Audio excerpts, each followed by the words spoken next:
This is the DallasCowboys.com Draft Show. Your war room for insider news and draft analysis from deep within the confines of Cowboys headquarters at the Star in Frisco.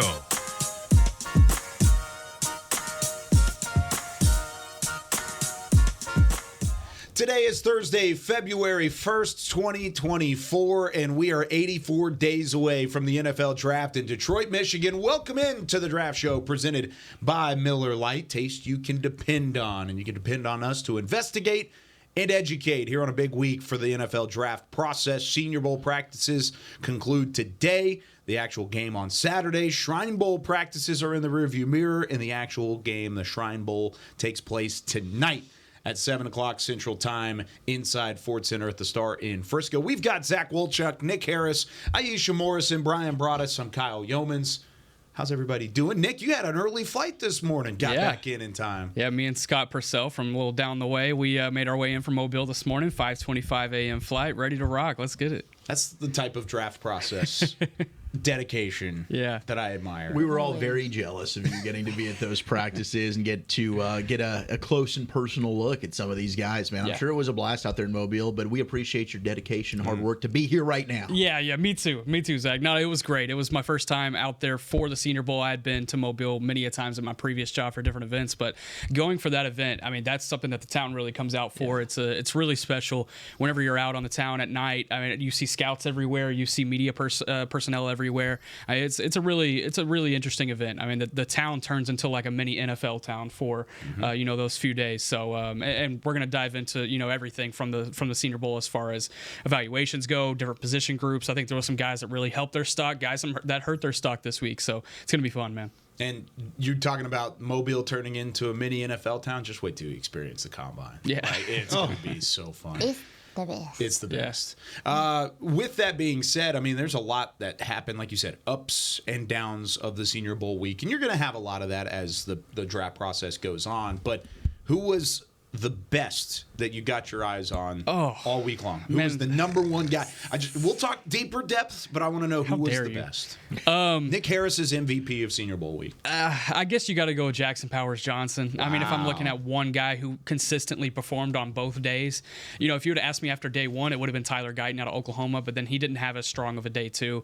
Lost some reps. I could also throw in Darius Robinson out of Missouri. Talk about edge rusher. Yeah, I think he's going to be a first-round guy. Talk about it. First round guy, really. So he made himself some money over a couple of days. He was really fun at Missouri. Like his tape is fun. Yeah. Yes. But it was just like, what are you getting out of the guy? Sure. So seeing him against different competition was really nice. Yeah, I'm stamping him right now. I'm putting that first round stock on him. I really like what I saw from him. But I want to talk about Jackson Powers Johnson. Both days performed well, lining up at left guard, center, right guard. I mean, he played everywhere in the interior. Really good anchor, really good base. I loved what I saw from him. He kind of tweaked his hamstring towards the end of practice yesterday. I'm curious. We got the Senior Bowl here on the TV here in the studio. Curious to see if he's back out there today, but I don't think he needs to be. I think we were talking about a couple of weeks ago. The Cowboys Twitter, they're starting to look at Jackson Powers Johnson as a potential option there at 56. Now you're hoping he'll be there at 24. Right. I mean, this is a top 20 type guy, and I think even if he does slip outside of the top 20, you look at a center needy team, the Miami Dolphins at 21, and if you somehow get past them, then you're okay maybe, but I just don't. I'm starting to not see how Jackson Powers Johnson slips to 24, but nevertheless, he made himself a lot of money this week.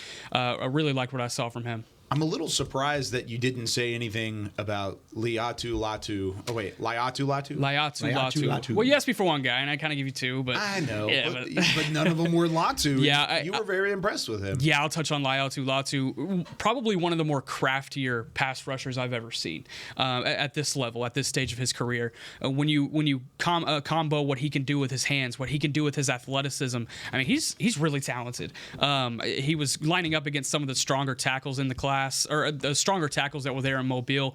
He was able to get around them on a consistent basis. I mean, he was coming inside. He was coming around the edge. I mean, whenever Latu lined up, you did not know what he was going to do. There was one play that really stuck out to me about Latu from the week, though, and I mentioned this to Kyle when we were on the phone yesterday, being nerds and sickos about this whole thing. We spent 35 minutes on like a drive home, and it probably could have gone for an hour and 30. Yeah, and you almost got in like 2 wrecks on the way. It was I was yelling at other cars. Oh, wow. We had some road rage happening. It was so bad. Yeah, I'd be like, Christian Haynes, and he'd be like, oh my, and then expletive. But anyway, I don't say expletives. Don't say that. You said expletive, the word, Yeah, because you don't cuss. But anyway, there was one play that stuck out to me about Latu.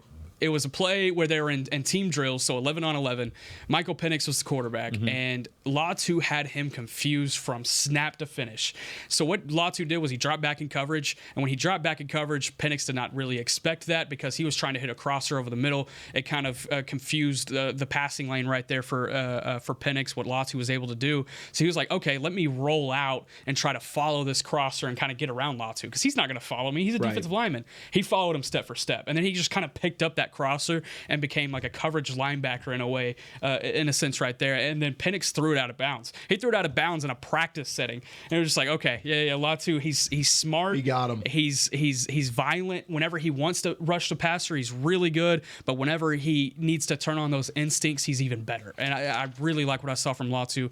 That's a top 10, top 15 pick in my book. I love what you're saying. He's awesome. Those are the kind of differences you're looking at with some of these edge rushers. One, I mean, for his size, the unique athleticism he has, but his bend, but he's got an arsenal of pass rush moves. He's not just like a one single tool on the tool belt kind of guy. That's why him and a guy like Chop Robinson from Penn State, those are the two dudes that kind of stand out to me. They're rare with their speed, their timing off the edge, their ability to bend, their quick twitchiness, but also they've got a multitude of different ways to beat you along with having quick and violent hands. But I mean, the ability to drop off in coverage, I mean, I don't think Latu's a guy that you want to see do that a ton, but with his size and his length, he can cause issues. And something else about Latu, too, I mean, I was kind of looking him up and down. He can add 20, 25 pounds to his frame, and I wonder if he can retain that same athleticism. But I think he could. I mean, his legs are still kind of lanky. He's got room to grow in his arms as well. I mean, once he gets in an NFL weight-type program, he can really develop into a very scary defensive weapon. Yeah, he's going to be fun. He can be a terrifying presence off the edge. It's just tough because he's got, his previous stop, Washington's like, look, dude, you're not playing football anymore. Then he goes to UCLA and continues to play. So those are two guys. And I know another name that I've just been seeing, and I'm sure you can highlight on him, and we've talked about him on the draft show. A lot of these guys really popped that we've talked about to make us look good. But Peyton Wilson from NC State, the dude's been wrecking. I mean, they've got the next-gen stats. They've got the mile per hour that they're tracking. These guys have been the fastest linebacker there at the Senior Bowl in Mobile. But you got to judge the medical, the risk-reward. For me, those are two guys. You watch them on tape. They're just football players. I think they're worth taking the risk for me. Yeah. But then again, for other people in that room, they might say, I'm not even putting them on our board right now. Yeah, that's going to be a question. I think medical's coming out of Combine. We've talked about that with Peyton Wilson. That's going to be the big question. And every franchise is going to feel different about that, right? So, like you said, one team, nah, we're good. Other team, hey, let's check on those medicals on Wilson at Combine. Let's kind of see. From my perspective, he does not move like a guy that has had knee surgery, shoulder surgeries. I mean, he's active, he's violent, he's fast. That 20.82 miles per hour was the fastest on-field speed from all linebackers on day one. He paired that on day two. I mean, it was fun because it was him and Cedric Gray from North Carolina that were in that linebacking core for the American team, and those guys were just flying across the place in team drills. I mean, it was really fun to see. They were communicating well with each other. One thing that really stood out to me about Peyton Wilson was that communication factor. He's wearing the green dot for that defense this week. He's been awesome for them. Talked to a few of the coaches on the coaching staff for the American team, and they love what Peyton Wilson brings to the team off the field and what he's been able to do from a communication standpoint. So if you're looking for a guy who also kind of needs to be able to step in and be able to be that kind of leader on day one, Peyton Wilson's your guy as well. And that's exactly what we were talking about last week while you were out there. I wonder if you heard anything similar about Cedric Gray, because he's another dude to me from North Carolina. When you watch Jeremiah Trotter Jr. from Clemson, I think Cedric Gray is a taller version of Jeremiah Trotter Jr. He's 6'3" compared to just the 6 foot, but instincts, ability to rally to the football, sideline to sideline speed, and you mentioned the communication there, so I wondered, can Cedric Gray kind of be that field general as well? Well, Cedric, if I'm not mistaken, he said he's a will. And so I guess like pairing them together was cool to see also too. But when you talk about Peyton Wilson, dog, like we talk about true Mike linebacker. He's big. Dog, I was just so impressed with you mentioned the speed. It transfers so well all over the field. I mean, his hips are just crazy. And you don't see a guy that's had a whole bunch of injuries. Because also, too, you worry about, okay, is he going to play timid? Is he going to be... No, there's just none of that in this game. And also, too, you mentioned how good he is off the field. The game looks so much slower to him than everybody else, to me, when he's out there. So you talk about the IQ and the processing and the ability to react. I understand the medical stuff, too. I would be giving it a second look, depending on also, too, what your core looks like, what your linebacking core looks like. Because it's also like, okay, do I want this guy out there every single snap? Right. Maybe. I don't know how you decide to do that, but I do think the depth that you have in your room, depending on what team it is, plays a factor in whether you decide to bring a guy like this in. But I think he's one of the truest Mikes I've seen in a minute. Yeah, the thing with the thing with Wilson that's interesting, and it reminds me so much. And here we have a trotter in a draft, and in 1998 we had to make a determination of Jeremiah Trotter Sr. and his knee, and where's the value of the player? Where's the value of the risk and the reward? Where's the doctor? And the Cowboys have one of the best doctors in Dan Cooper in the country that could tell you, I just remember with Jeremiah Trotter Sr., 10 games or 10 years. I can't tell you that. You have to evaluate. There's going to have to be a call from somebody within an organization that's going to have to say, man, we like this guy too much. Let's go. Let's just take this guy. Or we can't deal with it. And the Cowboys don't have a great history with linebackers that have been hurt. Correct me if I'm wrong. I mean, there's some guys that have been tremendous players in this organization that have come in with medical conditions, and it's ended for them way before it should have ended. Even recent history. Yeah. Very recent history. Yeah, absolutely. It's happened like that. No doubt. Yeah, and the sad thing about it is Overshown now becomes a guy who has a medical condition for you, and Yes, so absolutely. that's the thing, and they gambled on Leighton Vander Esch, and he had a nice career, but it could have been so much more if maybe he wasn't dealing with so much before he even got here. Yeah, they might be out of that. I personally, as far as the Cowboys and drafting linebackers that have had health issues, I feel like at this point you've seen it multiple times. Jalen Smith, you've also seen it with Leighton Vander Esch, and then now you've seen it with who's the third guy? Well, there's Damone Clark. Damone Clark, who had the injury as well that you caught.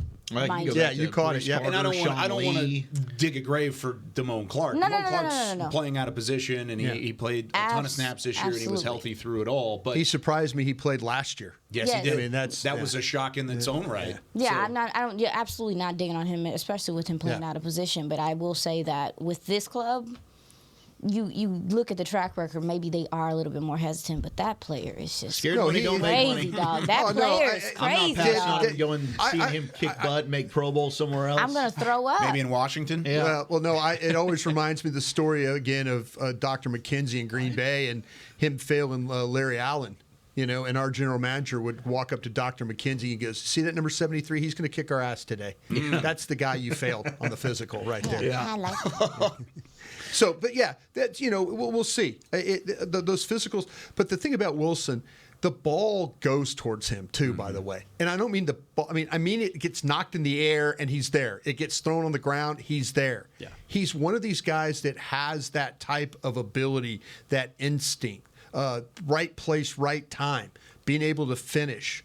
Man, you would have done anything to have one of those guys playing for you this year, as you went through the season. Yeah, you have to have a guy with instincts. I think if you're drafting a linebacker, it has to be a smart one in that second level. Yeah. And that's what really stood out to me whenever I had those conversations about Wilson with the coaching staff at American, and they were very complimentary of what he brings to that area of the field. And you can see that in team drills as well. I mean, he's not misreading gaps. His gap discipline's strong. I mean, he's coming around the edge on fire whenever he does want to rush the passer. So, I mean, this is a guy I would take. I'm not concerned. One of the best players I've ever scouted in my life was a guy named Luke Kuechly. And Luke I've heard of Kuechly, him. Luke Kuechly was He was an okay He's player. pretty good. This is wild because Peyton Wilson told me yesterday That's Luke his- Kuechly is his guy. Like that's who he models his game you after. watch Boston College tape when Luke Kuechly played, and he made every single tackle. He was around every single ball. He was always in the mix. And you talk about the instincts. That's the headiness. That's too. something, and you're really good with scheme. You like when you evaluate. I always follow you because I like what you talk about with scheme. One of the things that these Cowboy linebackers I think lacked a little of was the instinct. Yeah. You know, it was 100%. Aisha's talked about. Don't guess. Don't be in C gap when you need to be in A gap. Don't be that guy. Mm-hmm. When you don't have instinct, you guess. You hope. You know, those are bad things to have. And they need instinctual linebackers. Well, the instincts aren't coachable. I mean, that's something that you have. You have. It's an innate feeling of the game there. He certainly has it. There's a couple of these linebackers that we've talked about that do, and that's something they certainly are lacking. Well, they missed it with Leighton Vander Esch. Leighton Vander Esch was he did. instinct and heady and film study. He had all of those elements. And then when that went away, and even there were times in his career where he was looking like it wasn't there from a physicality standpoint. Mm-hmm. Even in the back half before he got hurt, he could just see couldn't. it. He could see it, but he just couldn't get there. My apologies. You missed that completely. My apologies for being late. But are we talking about linebackers? Has anybody brought up Colson We have not. From Michigan. Bring him up. So we talked a little bit about him yesterday on our show. I know. On the Fan. You want to, I mean. Colston's a big boy. Now we're talking size. Go ahead. Yeah. Since you're bringing up linebackers again, I'm sorry. okay with a little bit of size. It's supposed to be a linebacker show. Well, no, but the size. with I was just talking about the size of the guy, 6'3", 247.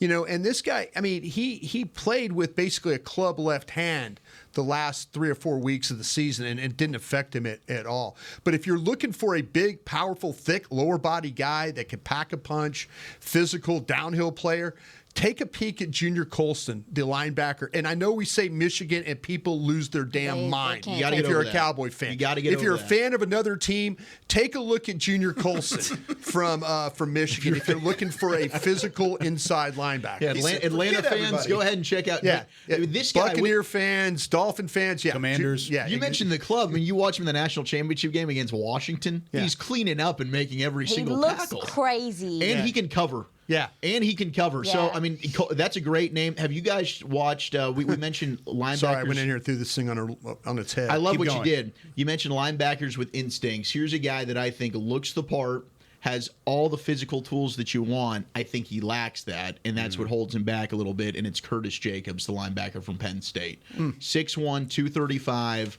Curtis Jacobs, I was watching him, and I'm like, man, there's a lot to like here. He can drop off in coverage. He's got a really good motor. I mean, the athletic skills, he's twitchy. He can go sideline to sideline, but sometimes I just think he finds himself, he's alert where he's in the right position to fall on fumble recoveries, and he's got a good punch. He's got that Peanut Tillman punch to knock the ball out. But there's also times where you're seeing him kind of take the wrong angles. He's jumping in the wrong gap. He's kind of getting himself run out of the play. Aisha hates him already. Yeah, so Curtis, I mean, he's an interesting player because I think there's a lot to like there, and I think a linebacker coach would look at him and be like, "Man, I can do something with that size and athleticism." Yeah. But you talk about the instincts. I think that's a player when you compare him with like a Peyton Wilson or a Cedric Gray or a Trotter, or Colston, some of these other guys.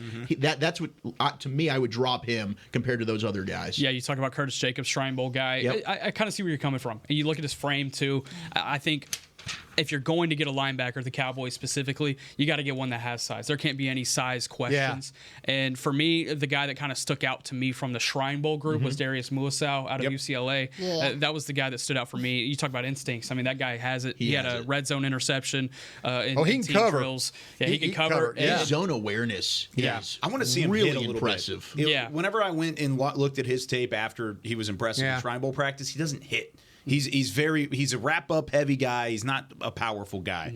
Nice coverage. I like him in coverage. I like him whenever he's going sideline to sideline and patrolling. I want to see him come downhill and put some physicality. Well, my question for you then would be, from a Cowboys perspective, do you want a guy who's better in coverage, or do you want that guy that can come down and really be physical in the might need backfield? both of those guys. Because you could flip Damone Clark if you have that guy that can be that. Thank you. Thank you. It's a question. Which I think I is what it's they a need to question. do. And Yeah, we brought because- this up the other day with Yes. the Roquan Smith, Patrick Queen development. When we're talking about other teams, I think that would help Damone Clark a lot, having a guy like Muasau. Muasau. Because this dude cleans up, man. I mean, he's a guy that he's filling gaps, and his ability to shed. I mean, you guys talked to me about this, and I went and watched him the other night. I fell in love. I fell in love watching this player. I mean, his ability to get off blocks is uncanny. Yeah, and I mean, when you mentioned switching Damone Clark back to his regular position. I noticed towards the end of the year, even so, Dan was starting to play him a little closer to the line of scrimmage, and you could see he was a little bit more decisive and was slashing and was a little bit more physical. I think you got a little glimpse of what he could be if he's not being asked to be, that middle linebacker. You're so right. I want to see him be able to be a little bit more free and play off of somebody. I think that'll make a difference as well. That's got to be a goal this offseason for this defense, right? Is to push him back into his natural position. Yeah, he deserves that.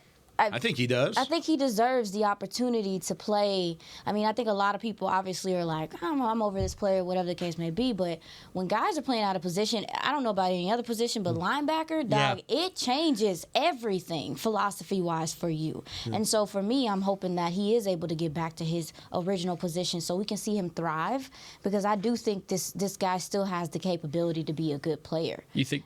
What's up? You think back to the one game that he had this past year where he was super comfortable playing in position, having a good time doing it, the Jacksonville preseason game when he had 9 tackles in the first half. Right. And then in the second half, they're like, all right, you're a good guy.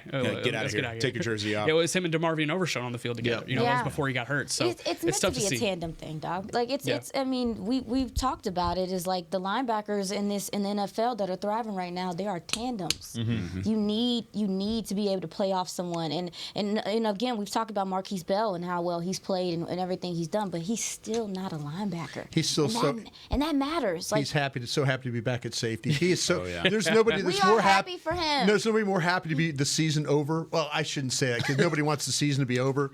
But he's probably thinking they asked me to do something that he has to be proud that he did something that not many people think he could have done. Play linebacker for 13 weeks or so as an undrafted guy out of. It's probably going to make him. FCS. He's definitely seeing this and getting that experience. I think is going to help him when he goes back to safety. Well, and he'll have a different defensive coordinator too to talk about. Wait, what? Yeah, let's talk about Hold on it. a second. When we come back, it's time for Twitter on the 20, and we're going to answer some Dan Quinn questions. How does this affect the draft? How does this affect the defense? What are the dominoes that are going to fall from here? When we come back with more of the Draft Show right after this. I'm Dak Prescott, quarterback of the Dallas Cowboys. And they snap it to Prescott, who looks right. It's not there. He escapes left. He'll run for a first down. Just like football, when it comes to crypto, it's important to have a team you can trust. With blockchain.com, I know I'm in good hands. Since 2011, they've been trusted by millions around the world to buy, sell, and trade cryptocurrency. Prescott's going to run this himself. Run it up the middle, and he scores. Whether you're new to crypto or an active trader, they've got you covered. What are you waiting for? Get started at blockchain.com. I'm Darren Woodson, former Dallas Cowboy player and Super Bowl champion. When I played in the NFL at a high level, I relied on my vision to see the field. As I started getting older, I noticed my vision wasn't as good, and I was getting frustrated from wearing my glasses all day. I went to Laser Care Eye Center, and Dr. G talked about all the options. Thanks to technology and Laser Care Eye Center, I can see near, far, and between.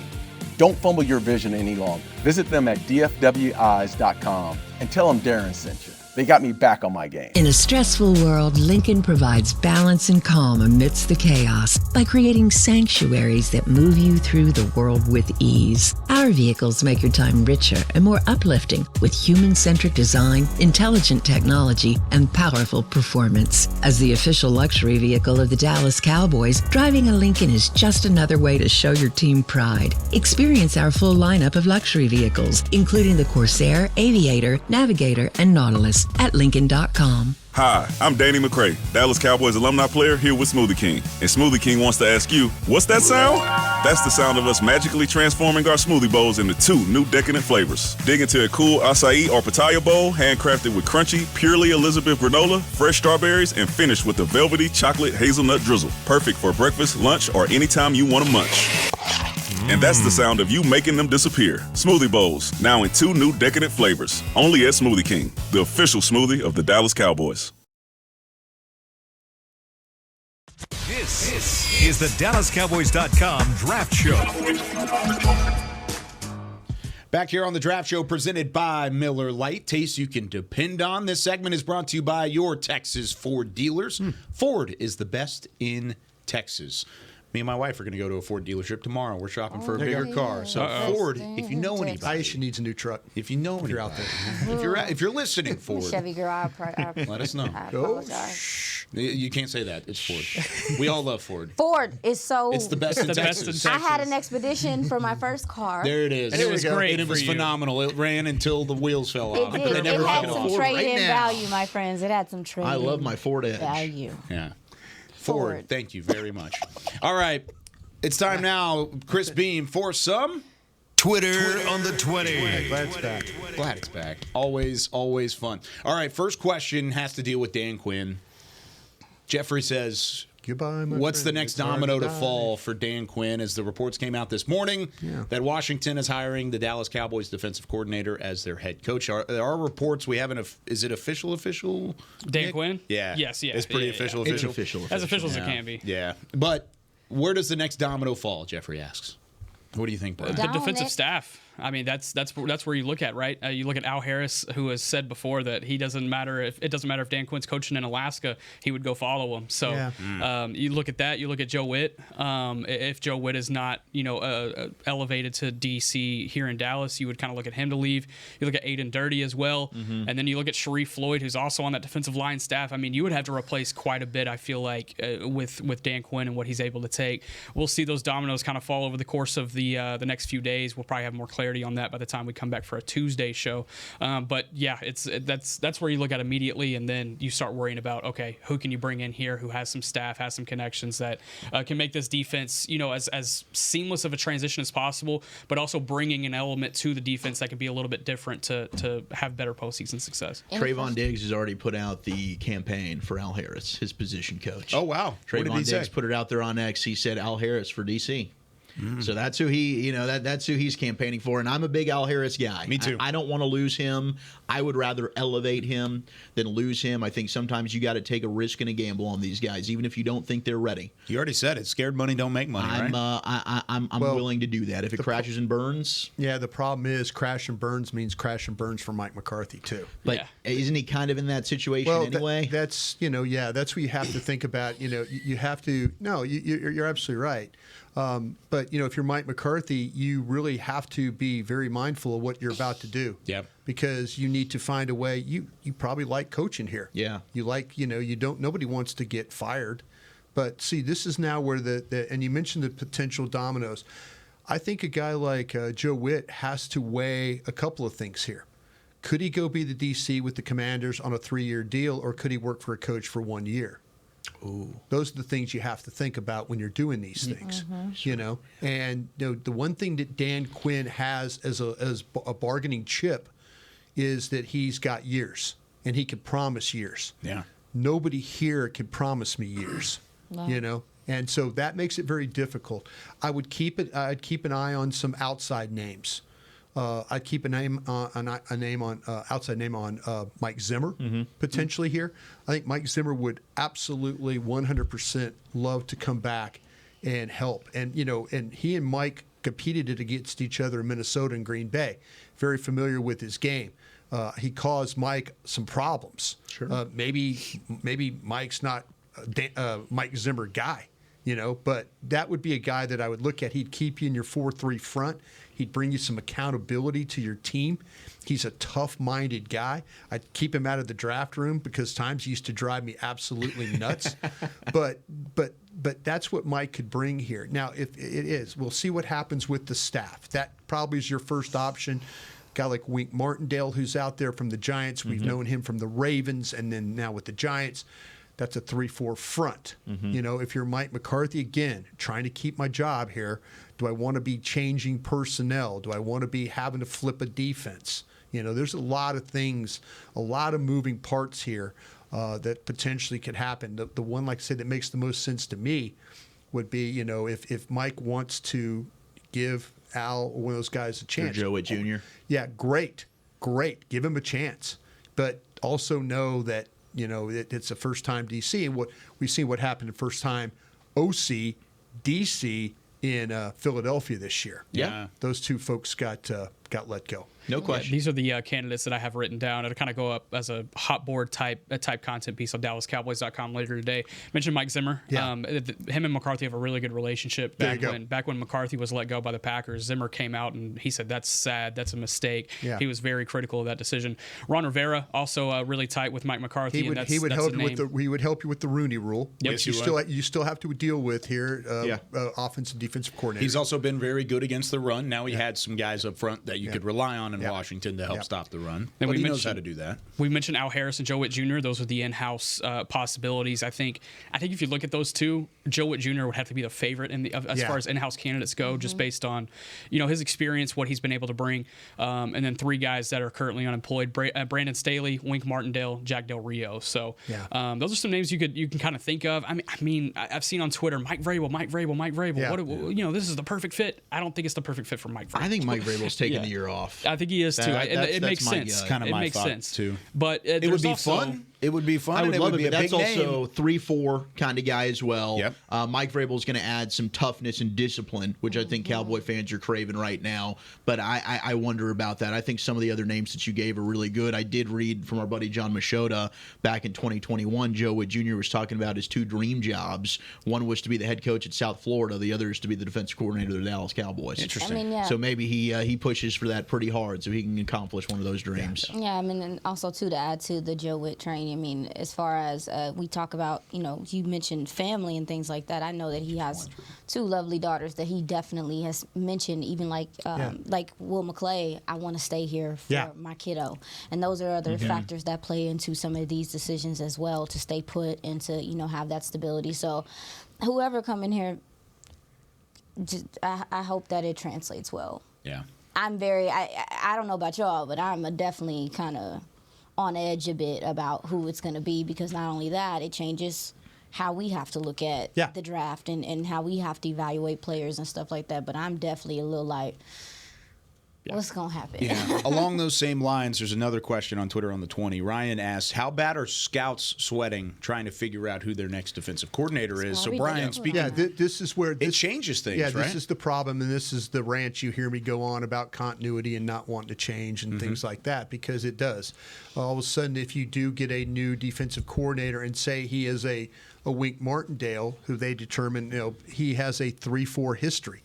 Now you have to determine, okay, the players that I didn't feel like during the year, I have to go back and reevaluate guys that say you go to a school and there's 7 players, 4 of them are defensive players, but they play a 3-4 front, so I can't really I'm looking at the corner and I'm looking at a linebacker. Yeah. I'm not looking at the defensive line because they don't fit what our scheme is. So, but there's nowadays teams, guys have done a really good job of playing 3-4 front, 4-3 front, kind of mixing the two together. I know for a fact Mike Zimmer, I'll never forget, Bill Parcells told him, he goes, you can run this 4-3 defense one more year, but next year you're calling it a 4-3.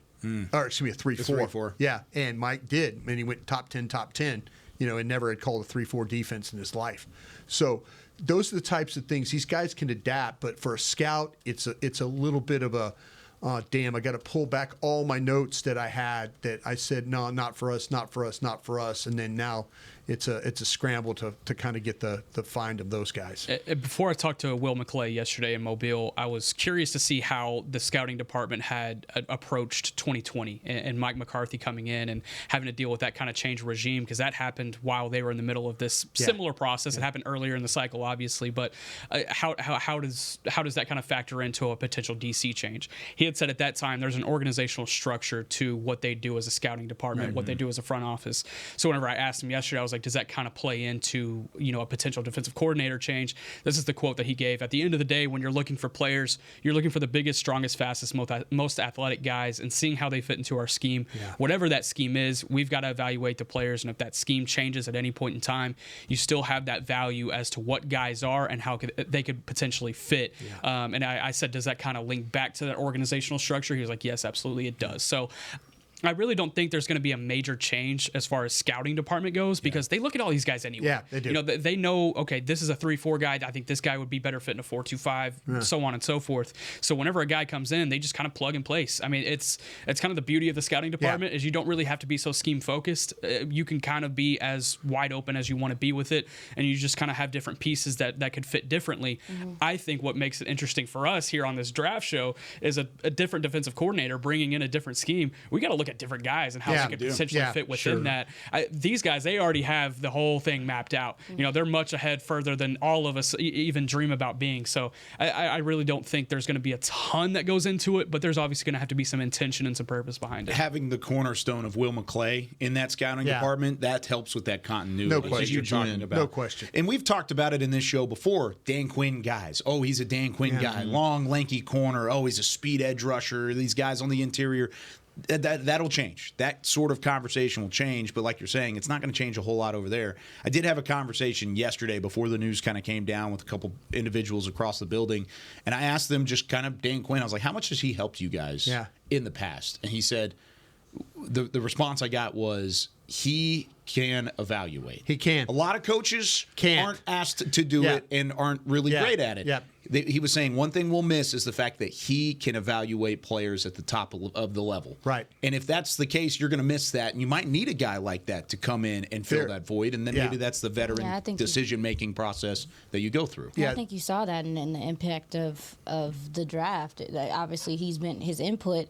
But also, too, he can clearly evaluate because if you look at some of the defensive players that are on this team, they got better with him here. They improved with him here. I mean, even a J-Ron Kearse that you brought in, say what you want to say, but his first 2 years here, this was someone that people considered a journeyman. And you got special some fantastic play out of him. Anthony Brown, before he left, I felt like he had some of his best years when Dan Quinn got here. Deron Bland. Yeah, Deron Bland. I think that, when you talk about evaluating, for sure. He clearly has it. Even looking at Marquise Bell. He noticed him. I was about to bring up Micah, for sure. Micah as well. Well, that's what I'm saying. He put Micah at edge, and I'd like to challenge anybody to watch Penn State tape and tell me that he was going to be an all-pro even seeing Tank move and do some 3-tech things. Well, look and at some the of the plan. stuff he's doing, we wouldn't have maybe seen him. Well, that's the thing. I think that Will, when you start to talk about Dan, I think Will really respected Dan's ability to go out there, roll up his sleeves, and go shoulder to shoulder with the scouts and work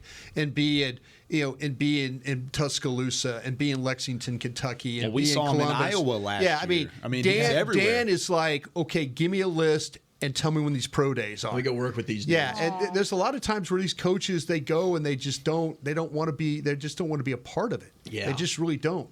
The best ones I've ever been around, like a Bill Parcells, they want to be in there. They want to be talking about these guys. Yeah. It makes your team better that way. No doubt, and he clearly had a plan for a guy like Overshown, right? Yeah. I mean, you mentioned the continuity. I think that's why I think a Joe Witt Jr. would probably be the leader for this job. But I think that what he deserves a lot of credit for here, and we talk about scheme, you talk about what does a defensive coordinator want to do. The best coaches, I'm going to figure out how to maximize my talent with what I've got currently, right, with these players. Let me find a way to put this player in a position to succeed. Dan Quinn did that. Yes, he did. You mentioned a guy like Mike Zimmer, and you know this because you were living this in this building. Yeah. Bill Parcells is like, let's go to a 3-4. Yeah. You got undersized players. You got Dat Nguyen. Yeah. You got Dexter Coakley. Yeah. And what are they doing? They got the number 1 overall defense and a Right. 5-11 team. That's what makes these great defensive coordinators specialists. Even if I don't have, quote unquote, my guys, I'm going to find a way to excel with the talent that I currently have. And as long as you got good football players, which I think is what this draft process is all about, you find a way to make this work. This team will always have good football players because the scouts do a great job here. They really, really do. It was a little bit of a stumble. We'll see what happens with this last class. But this class, you never have to worry about this group tanking. Yeah. Because they will always, as long as they let them pick players, they will find players. This group will do that. Yeah, the talent is there, but when we're talking about who's going to be the new defensive coordinator, the scheme is what has whooped your tail. Yeah. Yeah, that's a good point. So that's what I'm And you're going to see looking that at. scheme twice a year now. In Washington. You will see it across the way. Yeah, it's going to be – how about that? It's 4 times a year you're going to see Mike McCarthy versus one of his former coordinators. You're going to see him against Kellen Moore twice a year. You're going to see him against Dan Quinn twice a year. Interesting couple of games coming up this year. I do want to fit in a draft-specific question. James Jackson asks, who would be the bigger impact in Dallas if he was taken in the first round? Jackson Powers Johnson from Oregon, center, or Byron Murphy II, defensive lineman, interior defensive lineman out of Texas. God, he's good. Yeah, this is a fun one. I had seen that reply whenever I saw that you tweeted that out, and I was like, I know he's going to bring this one up. I knew it. For me, it's going to be Powers Johnson. I think he's a guy that can be a multi-year starter at center from day one and be really efficient and really good at it. I love Byron Murphy. I think he could be awesome as a defensive tackle. I think you need a guy with a little bit more size if you're looking at the Dallas defense, but I still think Byron Murphy is a guy that will be a potential All-Pro one day. I mean, it's picking between two angels here. I mean, but is Jackson Powers Johnson going to be an All-Pro one day? I think he has that potential. Okay. I'm saying like both of these guys have that potential. Both of these guys are young. They're both coming out early. You can't go wrong with either of those picks. But based on what Dallas needs today, I'm taking Jackson Powers. Give me a Johnson. position that would make you think differently over the center. Yeah. Okay, give me a position. Yeah. Okay, give me a legit linebacker, but there's not one in this class. There's okay. not one in this class. Okay, so you don't have a linebacker that you would take that's better than the center. Mm-hmm. How about an offensive tackle? Yeah, that's the question too. If he slips to 24, do you take a tackle or do you take the center? And I think there's a couple of interesting things you run into there. One, if you don't take a tackle in the first round or you're not going to get a good one at 56 or past. So like if you need a tackle in this draft, you got to get it at 24. You're already on the edge at 24 of getting some of those guys. Exactly. So. But if you wait on taking the center, then you have an opportunity to take a Zach Frazier or to take a Bo Limmer or a Cedric Van Granger later on. Yeah, you'd have to develop those guys a little bit, but you still have kind of options in-house with TJ Bass, Brock Hoffman, etc., that you can work at center. Whereas tackle, I think there's more of a need there. Yeah. It'd be interesting. It's an interesting conversation that I'd be curious to know what the people across the hall think about it. No, Scout, you got somebody? I agree with you. No, I was just going to say I agree that I think that the interior depth, I can't pull you off a center? I think the interior depth is better. It's better than what the tackle depth is later in the rounds or whatever. We already talked about some of the guys we even saw at the Shrine Bowl and some of what they were able to do. But the center position is I'm not swaying on that. I'm sorry. You're not going to move? No, you shouldn't. The center position is very, very I feel very strongly important. about it right now. And I think that he's Jackson Powers Johnson, I think, is a special player. I think for me, the one that I would kind of maybe defensive end.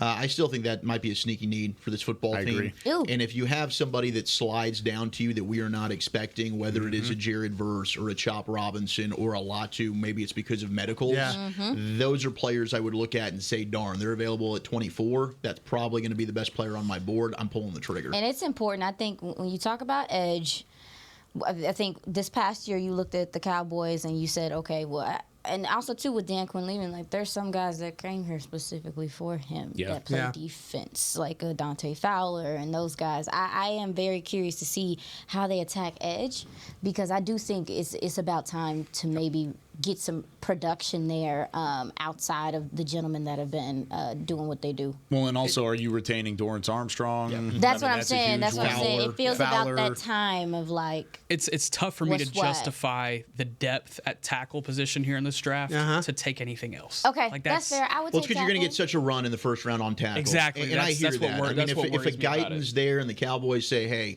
we like this guy. Stop playing with me. I'm down for it. I mean, if they evaluate an offensive tackle, I don't think anybody should be doubting their vision for that player. Morgan out of Arizona, Guyton out of Oklahoma, Jackson Powers Johnson out of Oregon are all on the board at 24. Who are you taking? I'm taking Jackson Powers Johnson. Okay, so you're staying with center. Center. Yeah, center. Who would you still stay there? Center. You staying there? Yeah, I mean, I think this I'd is also the take most Grant balanced Barton player. over those dudes too. Yeah. All of them? Except for maybe Pound. Yeah, I think yes, all of them. Yeah. Whoa, hold up. over There's Jackson a different. Powers? That's a different conversation. See, here's the deal. Grant Barton's not been practicing. I love how right? positive he is right now. He is a huge Jackson Grant Barton Powers guy. I love Johnson this. is getting all this love, and he deserves it. And I think the position flex is something that's really intriguing to me. Who's the better athlete? But Powers Johnson's the better athlete than Grant Barton. I think Powers Johnson's is stronger. I think Barton's a better athlete. Do you? Because he played left. See, I think Powers Johnson. Personally, I don't know if he can play left tackle. I think Barton's got a little bit more nastiness. Why isn't Joe Alt getting any love here? Oh, no. Oh, Joe Alt's the I just don't think Joe Alt's sniffing your... I don't want to make a That's scene like talking or about Caleb Williams here. You need to go talk to Dan Quinn at 2. Otherwise, hell yeah. If you want to move up to go get Joe Alt, Aisha, we can do that. If there is a run, do you even consider? Because again, we're talking about tackle. Yeah. Hey, Terrence Steele came back. Yeah. Do you even if the board falls and everybody's gone, do you even look at an Amarius Mims? Because he does. He's so intriguing to me. They think he has flex to be. He does. Right side and left side. He just doesn't have a great body of work. He just hasn't played a lot. Limited. But 8 games? But you look at his athleticism whole, I mean, the sky's the limit for this kid. You can mold him into what you want. Sell it. What do you got? Sell it. Nah, I mean, the size is crazy. Tread. Yeah, I mean the size is crazy. I really like his initial punch. This is the Georgia kid, right? Georgia kid, yeah. Yes, I was looking at him because I was trying to figure out like why is this punch so strong. I will say he does have times where I don't know if this is what he's been taught to do or whatever, but he punches with 2 hands sometimes. Yeah. Where he's trying to put people on their ass. Yeah. He's effective when pulling. He's super athletic in space, like you guys said. He drives up the ball with strength.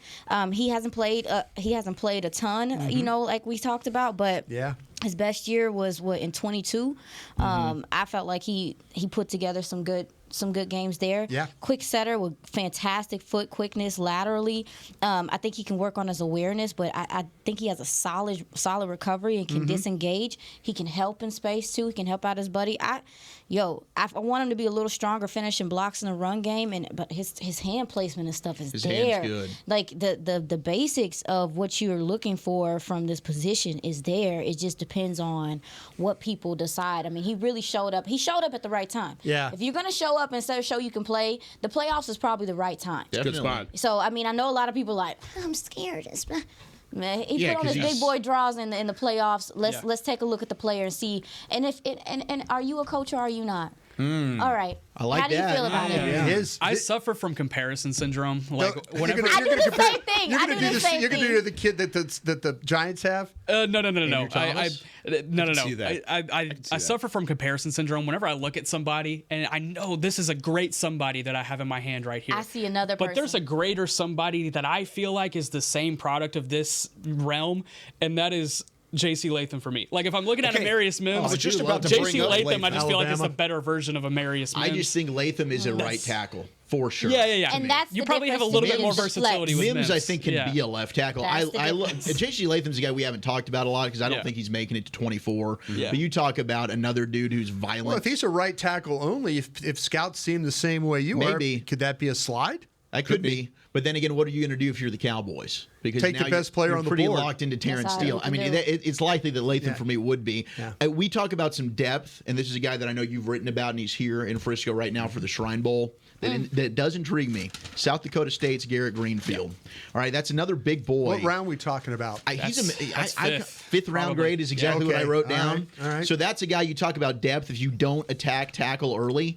But I think he projects to me as an ideal backup swing tackle that can possibly be a starter for you because he's played the first 2 years he played on the right side, then moved over to the left side. But powerful punch. I mean, there are some times he is literally getting one hand on an edge and he is dropping to the ground. I mean, the dude is violent and strong. And to me, the tandem blocks are good. He's got really long arms. He's an intriguing late day 3 prospect for me, Garrett Greenfield, offensive tackle from South Dakota If you're State. looking at him, though, as a potential swing tackle and a possible starter later in his career, you may have to go higher than the 5th because those are so valuable, and these teams value these tackles so much higher. Yeah. So that may be a 4th-round guy that you just have to take a pick on. Can I interest anybody in a corner?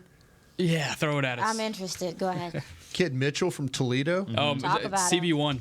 CB1. Okay. See, I think Arnold does he Mitchell's number 2 for me. It's right there. It is right Yeah. there. I'll give you that. It is right there. But he had an awesome week. He had a phenomenal week in Mobile. Oh, his tape's good too. Gosh, man, he's fun. He's a technician. Yeah. He's not the biggest in the world. He doesn't have the longest arms in the world. Yeah. But he has that natural corner frame. Sure. And he is a technician. And it's beautiful to see that come out of Toledo. Is this a weak quarterback class?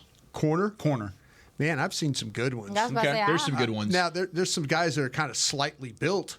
You know what I mean? Slight, like, 178 kind of guys, yeah, 180s.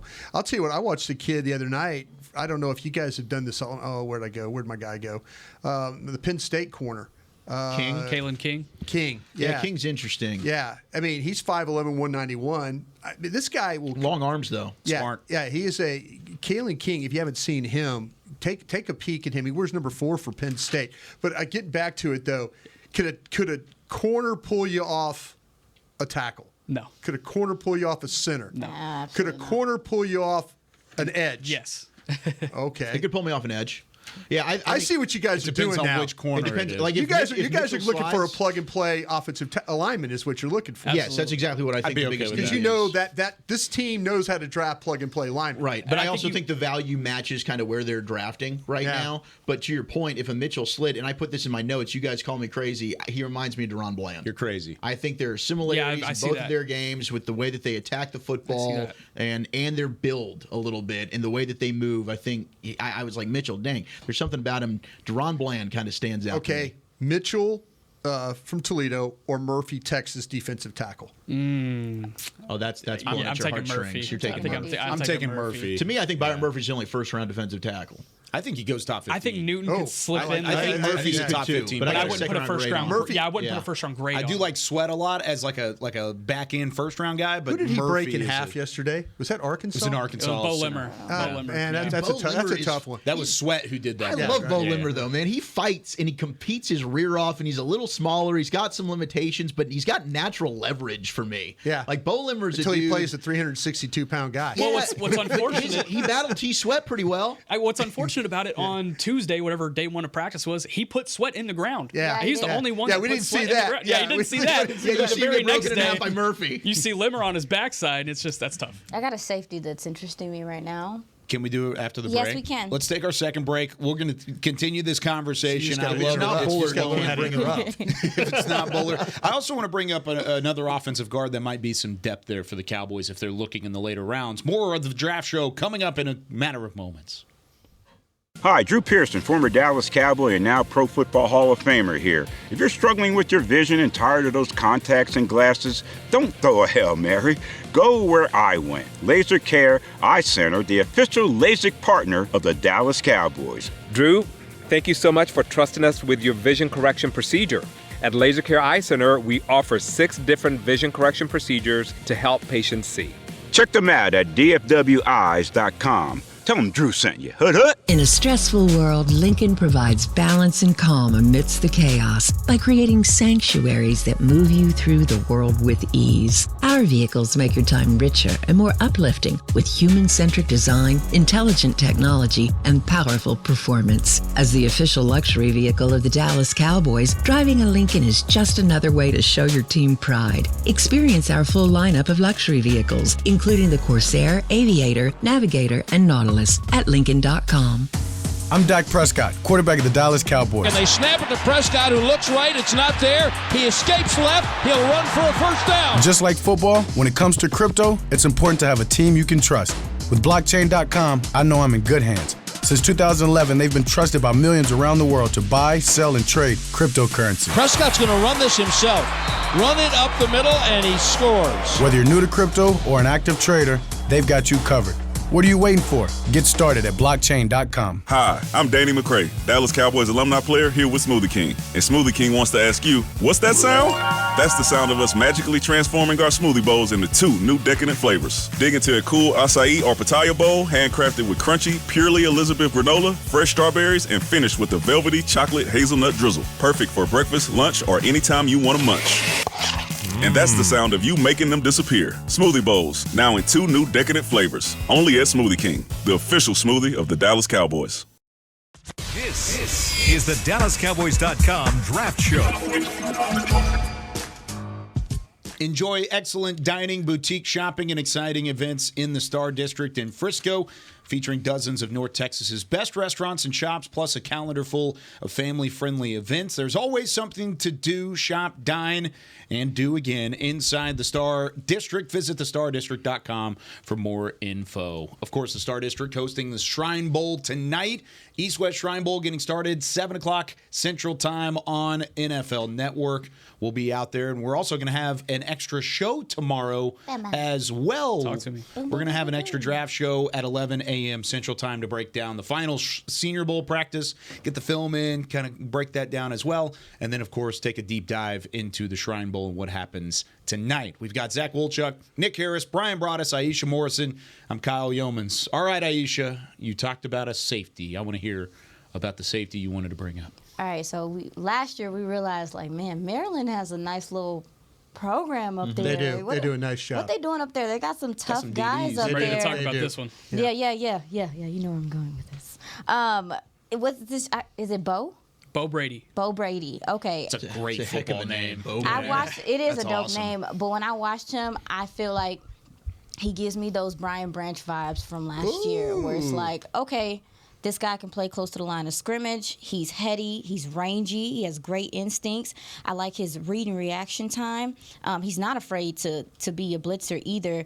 He's stout versus the run, and I also feel like I wonder if people worry about his size a little bit. They did Branch too. Yeah, but he's so tough. He's a little bit of a Looney Tune, and I like that about him. What do you think about the player? I got Brian Branch vibes when I watched him. The first time you just see him everywhere, and you like, dog, who is this guy? Yeah. One thing I remember about Branch was the corner safety flex. Can he play both? Maybe. Again, I wonder if people worry about him not being like. He's twitchy, but he's not super big. What did he weigh in at and stuff? I don't have that, but That's okay. I would keep him at safety 210? personally. 210. 6'1", 210. I would keep him at safety. It is big enough. I would keep him at safety just because of his instincts. And he's I think rangy too. He's long. Super rangy, super long. I had talking to one of the DB coaches that on the team he's on, either national or American, I forget. I said of all the DBs, who's the ones that's impressing you the most off the field? And it was Bo Brady. Talk about it. He's impressing them. He's impressing teams in formal interviews as well. This is a really smart player, and you see that in the run game during team drills yesterday. There was an opportunity where he was identifying a run play pre-snap and already getting a head start, and he blew up a gap and would have had a 2-3 yard loss, tackle for loss on that play. I really like Bo Brady when it comes to instincts and being able to have that range, both in the pass game but in the run game as well. Yes. This is a guy I really like too. Maryland, right? Yeah, he impressed me this week. This guy's They are yoked. well His upper coached. body is huge. They're well coached up there in Maryland. I think we got to Darnell give that Savage. program. It's a Maryland kid. We got to give that Packers. program some credit because they've been pushing out some good DBs. As far as him, I definitely feel like this might be one of the only safeties I've seen so far that I think could maybe go late first if somebody decided to, just because of what he does in the run game too, Doug. I mean, you just can't. You can't, and he also is effective as a blitzer. Yeah. So you're getting so much from him. I'm curious to see how much. Thanks for that insight, cause I love Cameron Kitchens too. If we're talking late first round guys, I Kitchens good. I'm not completely sold on him being a first rounder just yet. I would love to see him move a little bit more at combine, but man, I love his tape. It's one of the most fun tapes. Can I've I seen interest all year. in Jaden Hicks from Washington State? Haven't watched him yet. Jaden Hicks. Tell me about him. Yeah. Tell us about him. These are one of those players that's always around the ball. You guys need to watch this cat. Number 25 at Washington State. He's 6'3". He's 210 pounds. He makes a ton of plays where he's at the right place, right time. Angles, adjustments, strong, aggressive tackler. He's a physical player in every sense of the word. He doesn't back down from any challenges. He'll carry receivers that are faster than him out of the slot. He does a great job of the physical skills to make stops. He tracks the ball as a defender. He gets his eyes around to make plays. He has no problem matching up with bigger receivers or tight ends. He's a high effort. You could tell the game is important to him by the way he plays. You can watch his tape. But give Jaden Hicks, 6'3", 210 pounds, Washington State, number 25, give him a peek if you can in your scouting world. I will. Yeah, if we're going to stay in the secondary, I wanted to come back with a full report on Chris Abrams' strain after this past week. Was not the biggest fan of his as far as tape goes. It was more so on the top of routes. Please tell me he played better. He played awesome yesterday. There we go. I told Kyle this on the phone yesterday. He's 178 pounds, though. Yeah, but he's physical. tiny. He plays so much more bigger than that. That's good. There's a couple of clips on my Twitter. If y'all are Get him interested, in a weight room. take We'll make a it work. look at it. He had a couple of really good reps yesterday, but I told this to Kyle on the phone yesterday. If he can keep everything in front of him, I like him.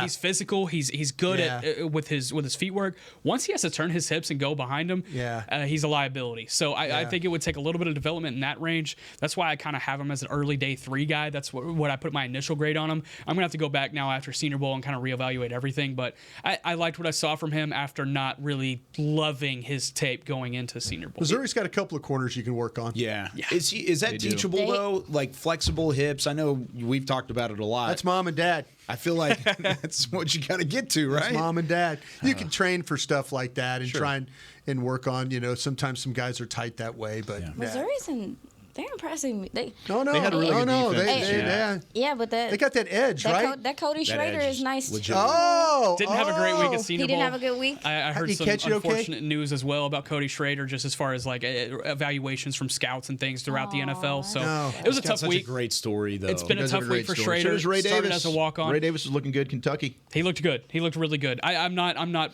dumping Schrader just yet. I think he could still be a productive back at the next level. Stuff? No. I don't think so. Okay. I don't think so. I think it was just a tough week. And Xavier Legette out of South Carolina, there we're talking a little bit more terminal. Yeah. He came in 2 inches shorter than expected. Had a really rough first day. Had a couple of drops. He rebounded yesterday with a strong day. He did. I'm not giving up on him just yet because I think his long speed is really impressive. Yeah. But he's dropped considerably since. I haven't seen him a little shorter than we thought too. Yeah, he came in 2 inches shorter than expected. He was supposed to be about 6'3", came in about 6 foot and 5/8. I think is what it came in as. So thanks South Carolina.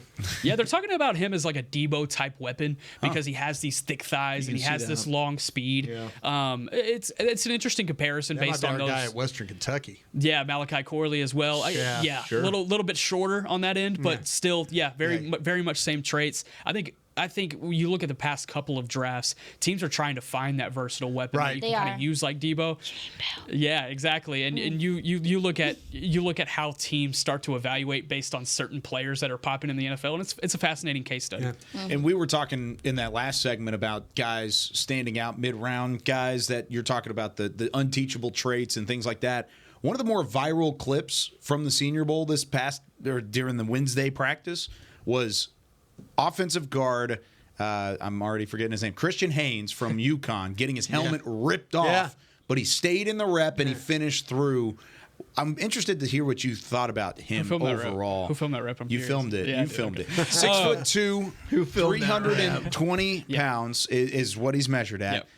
UConn player, so not great competition, but in terms of what I've seen just in limited tape, I like his footwork. He has light feet for a 320-pounder overall. This was one of the offensive linemen that I watched first whenever I started to crack down. Okay, I'm going to start focusing really on draft stuff in like October. Actually, I think I mentioned it on the G-Bag show at least once. Yeah, Christian Haynes. You dropped to Christian Haynes. I like Christian Haynes. I do. I like that they're using that versatility with him and giving him a few center reps this week in Mobile. He looks natural doing it. I think there's going to have to be a little bit more mechanic stuff as far as snapping the ball goes. But I'm not worried about that. He looked awesome this week. He's got a great base. He's got like a thick midsection. Yeah. But it works. It works. It's that guard thickness that you just love to see in the interior. I do too. I want my interior guys to have that thick gut. Cool I want them to have a Whataburger once or twice a week. You know, I like what Christian Haynes is doing. Cooper Beebe rocks that big gut too. Yeah, that's Kansas State. That's the man I love farming area. He's bigger than Haynes is because Beebe from Kansas State is 6'4",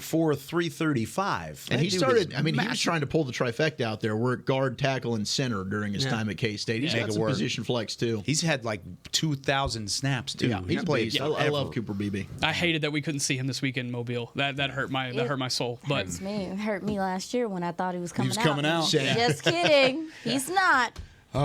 There's plenty to talk about him. We'll talk about him tomorrow. How about that? We'll give a Cooper Beebe rundown. Yes, and these gentlemen at the Shrine Bowl, because there are some sleeper guards. Yes. Oh, I like this. In this place. Let's talk about it. Let's talk about it. 7 o'clock tonight, Shrine Bowl from the Star in Frisco. We'll be there to break it down for you tomorrow, 11 a.m. Central Time here on The Draft Show. For Zach Wolchuk, Nick Harris, Brian Brodish, Aisha Morrison, Chris Beam in the back, I'm Kyle Yeoman saying so long. We'll see you tomorrow on The Draft Show. This has been a production of DallasCowboys.com and the Dallas Cowboys Football Club. How about this, Cowboys? Yeah!